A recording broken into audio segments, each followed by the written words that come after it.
Je suis une alpiniste et je suis devenue éditrice aujourd'hui. Et voilà, je peux dire aujourd'hui éditrice, édition du Mont Blanc. La passion pour la montagne est venue très jeune, grâce au rocher de Fontainebleau, où mes parents habitaient à côté de la forêt et on allait le week-end se promener et grimper. Le lien avec la montagne et l'écriture s'est fait assez tard, en fait, par hasard. Et j'ai découvert l'édition de montagne il y a une dizaine d'années et j'ai trouvé ça assez intéressant. Et je trouvais qu'il y avait j'avais envie de publier des livres qui pouvaient inspirer et m'inspirer moi d'abord et ensuite évidemment inspirer les autres, mais pas forcément des gens passionnés de montagne, mais de tout lecteur qui s'intéresse à l'aventure et l'histoire de l'alpinisme ou de l'escalade. Un livre demande beaucoup de travail.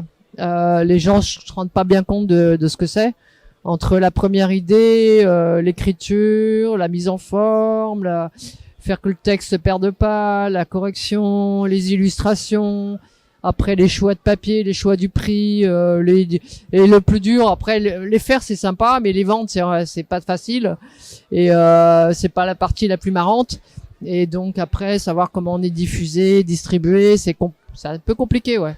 Les livres dont je suis le plus fier sont les livres pour enfants, et puis les beaux livres. Les montagnes culture où j'ai essayé de rassembler des connaissances pour que ça puisse apporter quelque chose au public, enfin et aux gens qui s'intéressent à ces activités ou qui sont curieux ou simples curieux. Et par contre, c'est pas les livres les plus faciles à faire, sont même très compliqués parce c'est de la création et on rassemble des données et des connaissances dans un même livre. Et du coup, c'est pas si simple. Et rassembler aussi l'illustration, aller chercher les photos qui représentent bien ce qu'on est ce qu'on veut exprimer. C'est pas, voilà, ça demande beaucoup de travail et beaucoup faut être très méticuleux et peser chaque mot. Tous les ans, je sors entre 12 et 15 livres. Du coup, là, en ce moment, je suis en train de travailler sur un livre qui s'appelle, pour les enfants d'ailleurs, sur les cristaux des montagnes, tu connais. Va parler des cristalliers et de tout cette activité qui est un peu méconnue et qui pourtant est magique. Ces cailloux qui brillent sont très très attirants pour tous les enfants et même les adultes.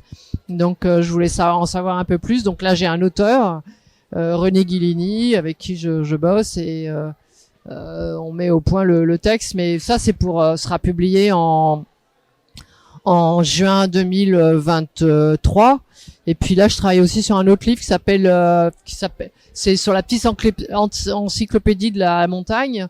C'est Hervé Frumi qui fait cette collection. On en est au 5e titre aujourd'hui. Avant, les premiers titres, c'était les mammifères des montagnes, les mammifères des montagnes, les oiseaux des montagnes, les traces d'animaux, les alpages estives. Et là, le prochain, c'est sur l'eau et la montagne.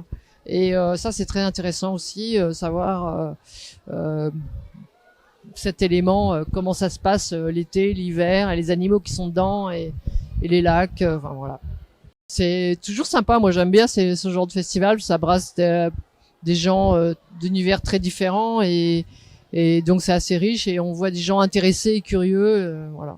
Donc c'est un moment d'échange où aussi parfois il y a des idées qui arrivent. On se dit tiens, pourquoi on me pose toujours cette question? Ce serait bien de. Non, là tout de suite non, mais c'est vrai, à force de parler avec des gens ou d'autres auteurs ou des organisateurs, on peut avoir d'autres idées. Voilà.